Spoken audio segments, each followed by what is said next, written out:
Division పర్యటనలో భాగంగా 32వ డివిజన్లో సెక్టార్ 5 కానీ ఇతర వీధులన్నీ కూడా కాలనీ కూడా తిరగడం జరుగుతుంది.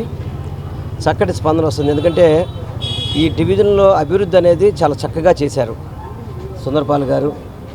అదేవిధంగా స్థానిక నాయకులు, పార్టీ నాయకులు అందరూ కూడా ప్రతి రోడ్డు కూడా చాలా బ్రహ్మాండంగా రోడ్లు వేయడం జరిగింది. గతంలో ఎన్నడూ లేని విధంగా లోటస్ కానివ్వండి, ఈ డివిజన్ మొత్తం కూడా కోట్ల రూపాయలతో అభివృద్ధి చేశారు. కాబట్టి అభివృద్ధి అలాగే కంటిన్యూ కావాలంటే జగన్మోహన్ రెడ్డి గారు వస్తేనే మాకు న్యాయం జరుగుద్ది, మంచి జరుగుద్ది అని చెప్పని స్థానిక ప్రజానికం అంతా కూడా మళ్ళీ తప్పకుండా మేము జగన్మోహన్ రెడ్డి గారు కోటేస్తామని చెప్పడం చాలా సంతోషంగా ఉంది. ఎందుకంటే 2014 నుంచి 19 వరకు కనీసం ఇక్కడ బోండోమ అనే వ్యక్తి, అదే మైసూర్ బోండం అని చెప్తాం కదా, అనే వ్యక్తి ఎప్పుడు కూడా కనీసం తొంగి చూసిన పరిస్థితి లేదు, ఒక రోడ్డు వేసిన పరిస్థితి లేదు. ఈరోజు ఏ ముఖం పెట్టుకొని ఓటు అడుగుతారు? నేను ఒకటి చెప్తున్నా, ఓటే సరిగ్గా అడగలేని వాడికి ఓటు ఎందుకు వెయ్యాలి? ఏ ఇంటికైనా వెళ్ళి ఓటు అభ్యర్థిస్తున్నాడా? అడుగుతున్నాడా? ప్రజలను ఓటు అడగనోడు రేపు ఇంటికి వచ్చి పనిచేస్తాడని చెప్పని మాకు నమ్మకం లేదు అని చెప్పని కూడా ప్రజలు చెప్తున్నారు. అటువంటి వ్యక్తుల్ని పొరపాటును కూడా మేము ఎన్నుకోమని చెప్పని ప్రజలందరూ కూడా చెప్తున్నారు. ఏదో రోడ్లో 2-3 సందులో ఒక అరగంట, గంట, పావుగంట తిరిగి వెళ్ళిపోవడం కాదు. ఏదో మీటింగ్స్ అని చెప్పి మీటింగ్స్ పెట్టి వెళ్ళడమే తప్ప అతనికి చిత్తశుద్ధి లేదు. తప్పకుండా ఈ నియోజకవర్గంలో మంచి మెజార్టీతో మిమ్మల్ని గెలిపిస్తామని ప్రజలందరూ చెప్తుంటే చాలా సంతోషంగా ఉందని తెలియపరచుకుంటే ఇక్కడ ఇచ్చేసి అందరికీ కూడా పేరు పేరున నా నమస్కారాలు తెలియపరచుకుంటాను. సార్, ముఖ్యంగా మొన్న ఆఫీస్లో ప్రెస్ మీట్ పెట్టి మరీ చెప్తున్నారు, ఏ విధంగా చూడాలి?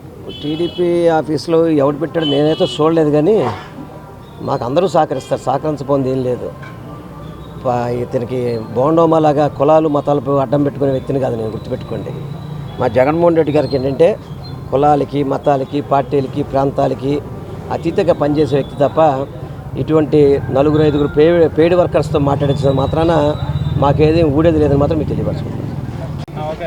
ఈ రోజునే 32వ డివిజన్ వైఎస్ఆర్ కాంగ్రెస్ పార్టీ తరఫున, అలాగే మా సెంట్రల్ నియోజకవర్గ అభ్యర్థి వెల్లంపల్లి శ్రీనివాస్ గారి ఆధ్వర్యంలో ఈ రోజుని గడప తిరగడం జరిగింది. అలాగే సెక్టర్ 5 నందు ఈ రోజునే గడపకి వెళ్తుంటే ప్రతి ఒక్కరు బ్రహ్మరథం పడుతున్నారు. ఈరోజు మీరు ఎలా ఉన్నా సరే డోర్ టు డోర్ వస్తున్నారు, ప్రతి ఒక్క సమస్య తెలుసుకుంటున్నారు. అలాగే రోడ్ల అభివృద్ధిలో కూడా ఈ రోజున 32వ డివిజన్ తెలుగుదేశం కార్పొరేటర్ ఉన్నప్పటికి కూడా కులాలు, మతాలు, పార్టీలు, రంగులు చూడకుండా ఈరోజు వైఎస్ జగన్మోహన్ రెడ్డి గారు అందరూ ఒకటే ఆయన ఉద్దేశంతోనే సంక్షేమమే ఒక కన్నుగా, అలాగే అభివృద్ధి రెండో కన్నుగా భావించి ఈ రోజున మా డివిజన్ అభివృద్ధి ఎంత బాగా జరిగిందంటే అందరూ ఓర్చుకోలేక నానా మాటలు అంటున్నారు. ఈ రోజున 17 కోట్లతో ఈ రోజు 32వ డివిజన్ అభివృద్ధి చెందిందంటే ప్రతి ఒక్క రోడ్డు కానీ, కాలువ కానీ అన్ని విధాలుగా డెవలప్ చేసి చూపించాం. అలాగే ఈరోజు ఇంటింటికి వెళ్తుంటే బ్రహ్మరథం పడుతున్నారు. అభివృద్ధి చేసే వాళ్ళకి మేము పట్టం కడతామండి మళ్ళీ అని చెప్పి అంటున్నారు. మల్లా విష్ణు గారు అలాగ ఉన్నప్పుడు 24/7 24 గంటలు కష్టపడి ప్రజల్లో ఉన్నారు.